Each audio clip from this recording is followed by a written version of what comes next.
नमस्ते आदरणीय सहोदरों को मैं धन्यवाद देता हूँ। हम जारी रुक रहा हूँ मेरा पूर्व प्रसंग से। बोध गया और गया दोनों भी वो प्रसिद्ध क्षेत्र है। हमारा हिंदू शास्त्र के प्रकार पिंडदानम हम लोगों ने करना ही पड़ेगा। ये शास्त्र का विधि है, नियम है। पिंडदानम इति चेत तीनों जगह है, प्रसिद्ध जगह। एक जगह विष्णुपादम इति बोलते हैं, दूसरा अक्षयवट इति बोलते हैं, तीसरा नदी फल्गुनी नदी। ये तीनों जगह पे पिंडदान करना ही पड़ेगा। 64 विष्णुपादम पिंडम 64, इसके अलावा 64 अक्षयवट पे, इसके अलावा 17 नदी पे, फल्गुनी नदी पे। एतत् हमारा पितृदान करना ही पड़ेगा। पितृ का नियम प्रकार अनुसारन हम लोग करना ही पड़ेगा। ये शास्त्र विधि है, पितृ श्राद्धम इति बोलते हैं। माता जी को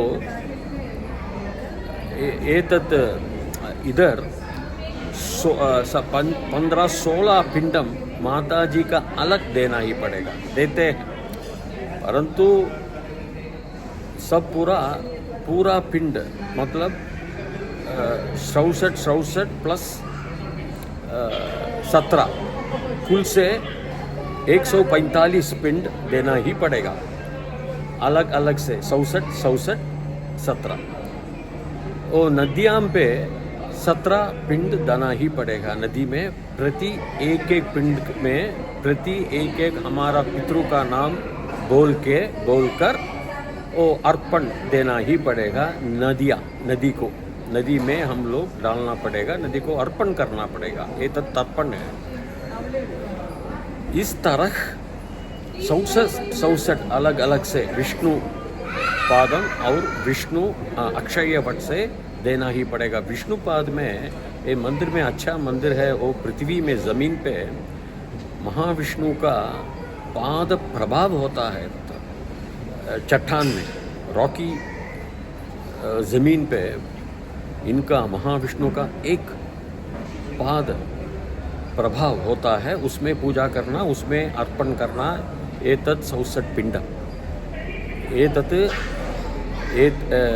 इनका नियम है, इस जगह का नियम है। ऐसा भी हम लोग श्राद्धम गया श्राद्धम करना ही पड़ेगा। एतत् अत्यंतम उचितम है। एतत् अत्यंतम निर्बंध से हम लोग करना ही पड़ेगा। हमारा जीवन पे कम से कम एक बार में वो गया श्राद्धम करना ही पड़ेगा। गया शहर को जाना ही पड़ेगा, तथा उधर श्राद्धम भी करना ही पड़ेगा। ये तत् हमारा हिंदू धर्म है। मैं बहुनी मेरा लेक्चर में प्रसंग में मैं बोला था, मैं बोल रहा हूँ कि मैटर कैनॉट बी क्रिएटेड और डिस्ट्रॉय। अतः हमारा पितृ का शरीर त्यक्त्वा छोड़ के अन्य रूप में ते जीवित करते हैं। वो अन्य रूप हमको देखना नहीं सकता है। अन्य रूप ये पंच इंद्रिय से अन्य रूप, इनका अन्य रूप, पितृ का अन्य रूप देख नहीं सकेगा। ये तत् सत्य है, ये तत् विज्ञान है। विज्ञान रीत्या मैं बोल देता हूँ। अतः मैं क्या बता देता हूँ कि कृपया एक बार हमारा जीवन में ये बोध गया उधर जाके ये पिंडदानम देना ही पड़ेगा। एक निश्चित रीत्या मैं बोल देता हूँ।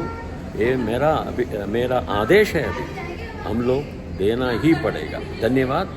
पुनर्मिलामः। हरि ओम।